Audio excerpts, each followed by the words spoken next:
നമുക്ക് വളരെ എളുപ്പത്തിൽ ഒരാൾക്ക് സ്വന്തമായി തന്നെ ആരുടെയും സഹായം ഇല്ലാതെ നമുക്കൊരു സിറ്റിസൺ ലോഗിൻ ക്രിയേറ്റ് ചെയ്യുന്നതിനെ കുറിച്ചിട്ടാണ്.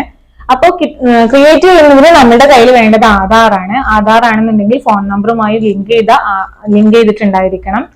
ആ നമ്പറിലേക്കാണ് ഇതില് OTP വരിക. അപ്പോ തീർച്ചയായിട്ടും നമ്മുടെ കയ്യിൽ ആ ഫോൺ നമ്പർ ഉള്ള ഫോൺ വേണം. എന്നിട്ട് വേണം നമ്മൾ ഇത് ക്രിയേറ്റ് ചെയ്യുന്നതിന്. അപ്പോൾ register with Aadhaar number, register with other method, രണ്ട് മെത്തേഡിൽ നമുക്ക് ചെയ്യാം. അതർ മെത്തേഡ് എന്ന് പറയുമ്പോൾ അതില് ഡോക്യുമെന്റ്സ് പലതും പറയുന്നുണ്ട്.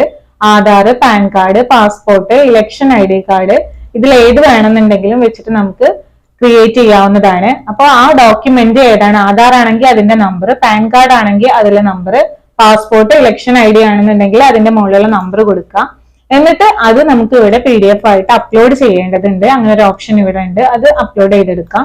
അതിനുശേഷം നമ്മളുടെ ഫോൺ നമ്പർ കൊടുക്കാം, ഇമെയിൽ ID കൊടുക്കാം, പിന്നെ